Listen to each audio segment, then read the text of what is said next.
verdade, o Ovos RS não é um trabalho que é feito somente na semana do Dia Mundial do Ovo, mas existe uma intensificação imensa no ano inteiro, né? Tu comentou há pouco, eu até te perguntar sobre, fazer um breve resumo sobre as atividades que foram desenvolvidas esse ano, em ações, tu já comentou agora sobre front, enfim, rádio, jornal, isso é uma coisa que vocês trabalham bastante, né? Sim, trabalhamos bastante, estamos sempre buscando atender algum tipo de atividade que leve a informação. Como eu digo, são 7 anos no programa, nós temos hoje todo um banco de dados ali que demonstra todas as nossas atividades, as peças desenvolvidas, o material promocional desenvolvido.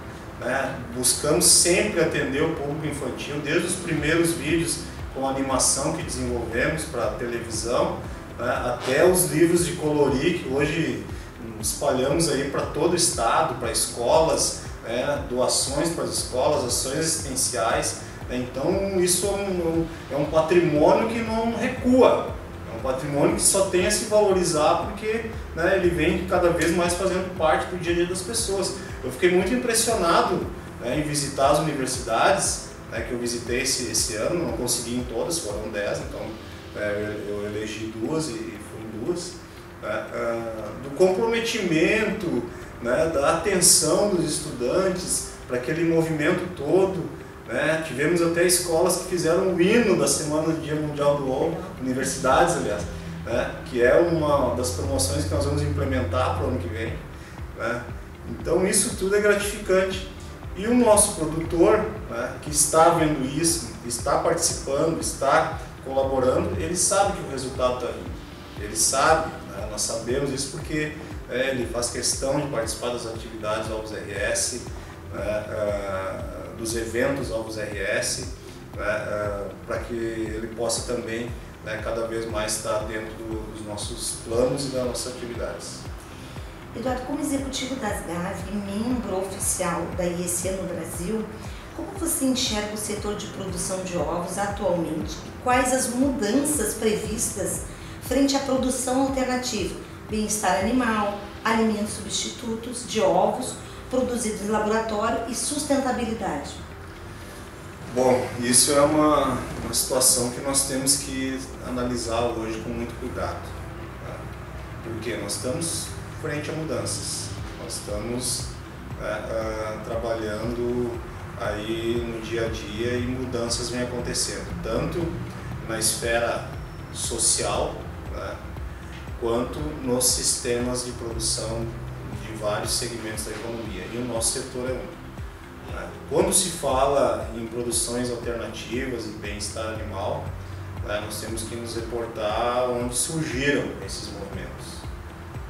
E nós temos aí uma informação que isso aí surgiu há muito tempo atrás em alguns países da Europa, que começaram a exigir a compra de ovos livres de aves livres de gaiola, alimentos orgânicos. E a gente sabe que o consumidor ele tem que definir, ele tem que optar pelo alimento que ele vai buscar no supermercado.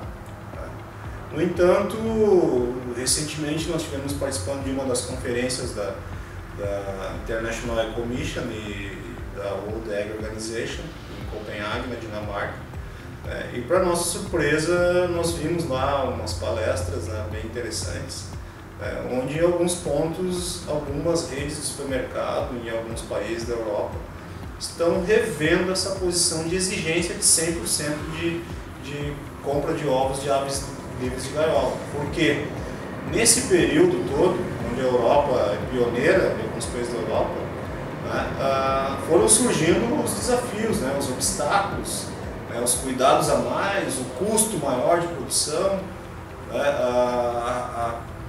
a percepção do consumidor em geral, não uma determinada fatia, porque é um ovo que tem um valor maior, vai custar mais no supermercado, porque ainda não se tem uma totalidade da produção. E alguns supermercados estão voltando atrás e buscando o ovo convencional de novo, de aves criadas em confinamento. Então isso nos causou uma certa surpresa. Por quê? Foi detectada essa questão de preços, A demanda do supermercado também para atender a população ela foi afetada, né? E também, né, na produção, né, o índice de mortalidade dessas aves criadas soltas ele é um pouco mais alto do que a produção normal.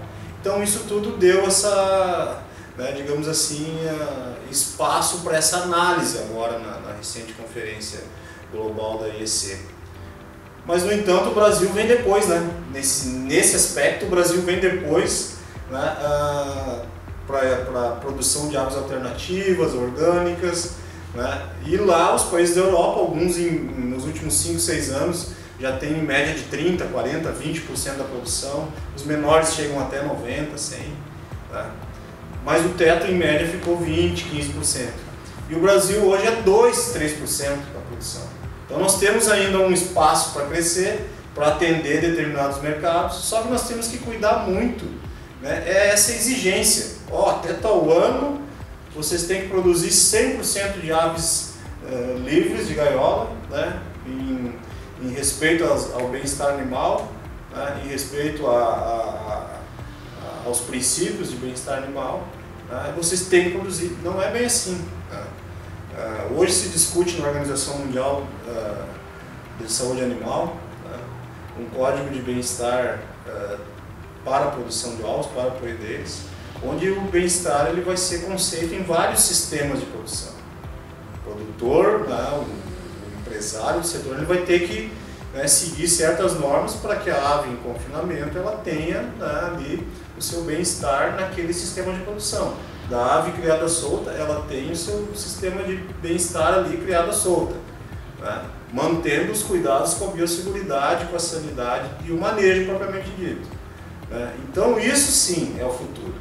Agora, tu impor que daqui a 10 anos eu tenho que produzir só aves livres de gaiola, né? Nós já estamos vendo que o efeito na Europa lá não está sendo aquele que se pensou quando se exigiu, né, que até 2019 a 2020, né, uma determinada faixa de produtor teria que estar 100%. Então a gente tem que ter muito cuidado. Nós somos favoráveis a todos os conceitos de bem-estar animal, né, aos sistemas produtivos, tá, dá a liberdade para que o consumidor defina isso na hora de comprar. Se ele quer comprar o ovo free range, cage free, orgânico, tá, o convencional, tá, porque assim, a produção de alimentos em larga escala, ela segue um princípio, né, de atendimento, né, ao ciclo de vida, ou seja, a população cresceu, né, o mundo, né, precisa comer, né, os setores que produzem alimentos em larga escala surgiram para atender essa demanda. Nós não estamos criando frango de estimação para criar dentro de casa, como um cachorrinho, um gatinho, né? Então é nesse aspecto aí que a gente pede assim, para que se tenha um certo cuidado quando se exigir 100% um determinado tipo de produção. Bom, como eu disse, né, a gente está num período de muitas mudanças, desafios, né, novos conceitos, movimentos, né? E eu acho que a sustentabilidade hoje ela é um diferencial, né? Cada vez mais, né, as barreiras comerciais não estão focadas nas práticas de sustentabilidade. Então o produtor, a indústria hoje tem que cada vez mais adotar, né, os conceitos e os sistemas, né, e os procedimentos, tudo que envolve a sustentabilidade em várias áreas, né, e começar a praticar isso no seu estabelecimento cada vez mais. Em relação a esses ovos substitutos, né, é como eu citei lá quando eu falei da produção alternativa. É novidade, talvez tenhamos um mercado que vá absorver isso, né, esse tipo de alimento, né. É preciso a informação também, né, da origem desse alimento, né, do que ele é composto, do que ele é feito. Mas nós vamos ter um mercado que vai absorver, não sabemos se é 1, é 2 ou 3, 10%, não sabemos. Vamos ter que agora aguardar para ver o que acontece. Tudo isso está se criando por quê? Tudo voltado à questão do bem-estar animal. E nós temos que nos perguntar também o bem-estar saudável das pessoas, né? Também em relação a esses alimentos alternativos aí, fabricados em laboratório, né, que vão surgir no mercado, que estão surgindo no mercado, né? Temos que ter cuidado, assim como se pede para ter cuidado de alimentos produzidos por animais confinados, nós temos que ter cuidado também com esses alimentos produzidos em laboratórios.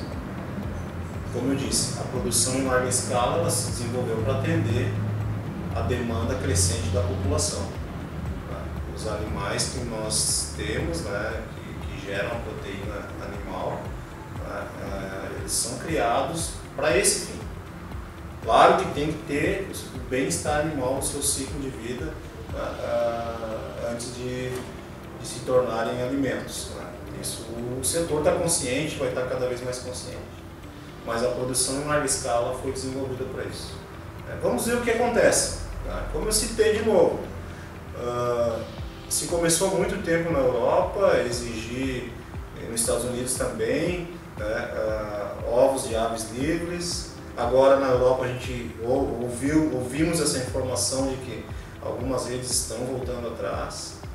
Tem o bem-estar animal, o código que está sendo desenvolvido para atender todos os sistemas produtivos, né? Então nós vamos ver lá na frente. No Brasil é muito precoce ainda para a gente ver se esse mercado vai chegar aos 10, aos 15, ou talvez ele ultrapasse, né?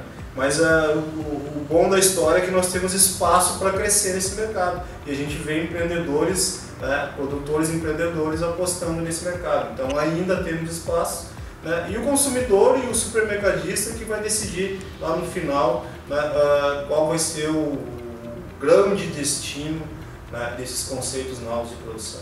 Eduardo, muito obrigada por todas as informações esclarecedoras sobre o Dia Mundial do Ovo.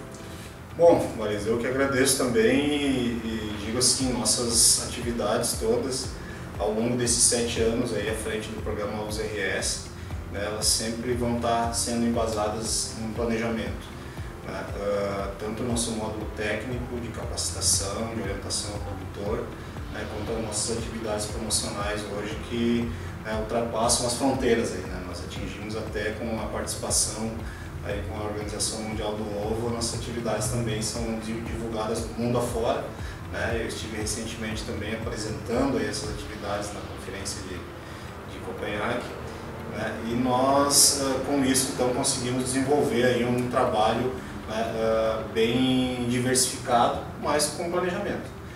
E digo assim, nós vamos continuar apoiando os produtores, nós vamos continuar desenvolvendo as atividades, atentos a esses conceitos, né, de produção alternativa, orientando o nosso produtor, né, aquele que está investindo é porque tem uma visão de empreendedor, né, então, e o consumidor que vai decidir no final. Com isso, então, a gente consegue fazer esse trabalho todo e nós aí tivemos então uma semana do Dia Mundial do Ovo muito produtiva, né, com bastante ação, interação, né, cada ano crescendo mais. Né? E eu te convido agora então para assistir aí um resumo dessas atividades aí que nós desenvolvemos.